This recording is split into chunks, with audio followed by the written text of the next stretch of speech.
L'action du géant de l'automobile électrique Tesla a chuté de près de 5 aujourd'hui après avoir annoncé une baisse des livraisons de véhicules au premier trimestre. Tesla a livré 387 000 véhicules depuis le début de l'année, une baisse de 8,5 sur un an, de 20 par rapport au trimestre précédent. Ces baisses s'expliquent par des difficultés d'approvisionnement en mer Rouge, des perturbations à l'usine de Berlin et une demande moins vigoureuse. Il s'agit d'un premier recul des livraisons depuis 2020, alors que la pandémie forçait la suspension de la production. Et je poursuis avec Yann Samyucci, PDG de la Corporation des concessionnaires automobiles du Québec. Bonsoir, Monsieur Samyucci. Bonsoir. Alors, en plus du contexte géopolitique, il semble que Tesla souffre aussi de difficultés liées à un déséquilibre entre l'offre et la demande. Est-ce que c'est aussi votre lecture de la situation? Bien, toutes marques confondues, on perçoit actuellement une diminution de la croissance de la demande pour les véhicules électrifiés, et ce, dans la plupart des marchés dans le monde.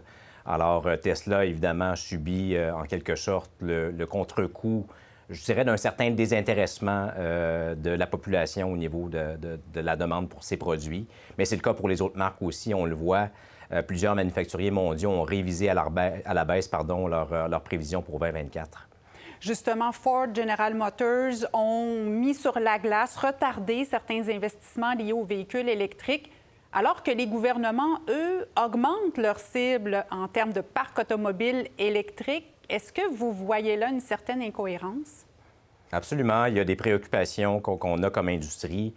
On voit la baisse de la croissance actuellement perçue au niveau mondial. Puis il y a deux raisons à ça. Là. Il y a la raison du prix des véhicules, effectivement, qui est élevé, mais aussi une certaine préoccupation par rapport à l'autonomie des véhicules. Vous savez, dans les dernières années où on avait une demande fort soutenue au niveau de ces produits-là, on faisait face à une clientèle qui était une clientèle qui avait soif de nouveautés, ce qu'on appelle les adopteurs précoces. Là, actuellement, on s'attaque à une partie de la population qui n'est pas convaincue d'avance. Donc, nous, comme concessionnaires, on doit expliquer davantage le produit et chercher à convaincre. Et là, ce qu'on voit sur certains marchés, dont celui du Québec, on vient d'annoncer une régression des incitatifs à l'achat des véhicules électriques pour finalement mettre un terme en 2027. Donc, ça envoie un signal aux Québécois et au marché que le gouvernement ne sera pas là pour soutenir éternellement la transition vers ces produits-là. Donc, on a une crainte. Nous, comme concessionnaires, le mieux qu'on puisse faire, c'est évidemment d'expliquer le produit, je l'ai dit, d'expliquer c'est quoi la réalité d'être propriétaire d'un véhicule électrique, parce que ça peut faire plein de sens, notamment pour un marché comme celui du Québec où on a accès à de l'énergie qui est très peu dispendieuse. Mais bon, l'aide gouvernementale demeure très importante. Mais est-ce que l'offre de véhicules électriques correspond à ce que souhaitent les consommateurs? On voit beaucoup de gros véhicules électriques, peut-être un peu moins de petits. Est-ce qu'il y a un déséquilibre, justement, ou un manque de choix du côté de l'offre? Dans les dernières années, on a vu une recrudescence au niveau de la diversification des différents modèles. Donc, on a des véhicules dans tous les segments. On entend bien sûr qu'il manque de plus petits modèles, des véhicules compacts ou sous-compacts. Mais ce qu'on voit dans les cartons de différents manufacturiers ces jours-ci, c'est qu'on relance des petits modèles. Il y en a qui vont être lancés en cours d'année 2024 chez certaines marques. Mais est-ce qu'il y a encore vraiment un engouement pour les gros VUS? Je sais que c'était les véhicules qui se vendaient le mieux au cours des derniers mois. Est-ce que c'est encore le cas? Oui, si on regarde en rétrospective 2023, la demande a été très soutenue pour les VUS, mais VUS au sens large. Vous savez, un VUS, ça peut être autant un modèle très gros comme un Suburban, comme ça peut être aussi un plus petit modèle comme un Kona chez Hyundai. Donc, dans leur mise en marché, les manufacturiers ont décidé, puisque ça répondait à une certaine demande, de nommer les modèles ou de les catégoriser comme des VUS, un véhicule un peu plus relevé à 4 roues motrices, mais ça n'en fait pas en soi des gros véhicules. Donc, la gamme de VUS, en réalité, s'est élargie en termes de grosseur de véhicules. Donc, bien évidemment que l'offre est là, mais la demande a été très soutenue en 2023 pour ces modèles-là, qu'on qualifie de VUS aujourd'hui. On observe aussi un regain de popularité des véhicules hybrides, notamment aux États-Unis. La croissance de leur vente a surpassé celle des véhicules 100 électriques durant les 2 premiers mois de cette année. Est-ce que ça laisse sous-entendre, selon vous, une certaine tendance? Ça reflète cette crainte en matière d'autonomie? Absolument.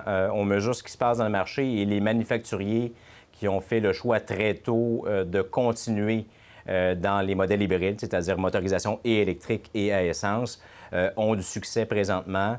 Certains autres manufacturiers qui ont fait le choix d'aller dans le 100 électrique réévaluent leur plan de match actuellement pour revenir sur des modèles hybrides. Donc, on pense qu'effectivement, notamment pour le marché du Québec, que la demande pour l'hybride durera dans le temps. Or, les différents programmes gouvernementaux qu'on a vus dans le temps, incluant le programme d'incitatif, visaient à réduire la dépendance pour les véhicules avec moteur hybride pour aller vers le 100 électrique. Là, on voit que la tendance, la demande est très, très forte au niveau de l'hybride. Donc, on verra comment les gouvernements réagiront à cette tendance très forte-là. Vous attendez-vous à ce que la demande pour les véhicules hybrides continue de croître au cours des prochains mois? Est-ce qu'on sent vraiment que c'est là vers où s'en vont les consommateurs qui, en ce moment, évaluent l'idée d'acheter un véhicule électrique? En partie, ce qui était un choix transitionnel, c'est-à-dire l'hybride était une transition, une étape vers le 100 électrique. Ce qu'on constate, c'est que chez certaines clientèles, ça devient le choix à long terme. Donc, autrement dit, on est capable de faire 90 de nos déplacements sur le moteur électrique, mais lorsqu'on a besoin d'avoir un peu plus d'autonomie, bien, on a un moteur à essence pour pouvoir faire de longues distances. Et puisqu'on s'attaque actuellement à un marché qui est le marché de la masse, monsieur, madame, tout le monde, ça commence à faire beaucoup de sens de dire, bien, je vais faire le choix d'aller vers le véhicule hybride, en fait, pour laisser tomber l'espèce de crainte reliée à l'autonomie du 100 électrique. Qu'est-ce que ça prendra, selon vous, pour convaincre les gens de troquer leur véhicule à essence pour un véhicule électrique? Est-ce que ça passe par les bornes, par des subventions? On sait que rouler vert sera bientôt aboli. Qu'est-ce que ça prend, selon vous, pour vraiment faire bouger l'aiguille? Jusqu'à aujourd'hui, le programme Rouler vert a prouvé son efficacité. Donc, nous, comme industrie, on demande au gouvernement de prolonger son programme et non pas de l'abolir dès 2027.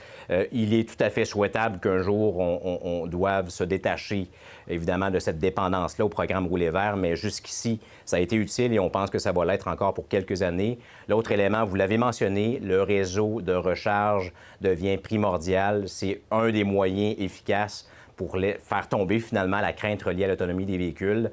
Les Québécois ne veulent pas avoir à se poser la question où ils vont se recharger et est-ce qu'ils auront une place. Ça doit être hyper disponible et facile d'accès sur tout le territoire. Donc, effectivement, ce sera le prochain défi et pour l'industrie et pour le gouvernement du Québec. Merci beaucoup d'avoir été avec nous. Merci à vous. Pour voir nos émissions en entier, rendez-vous sur la chaîne Ici RDI.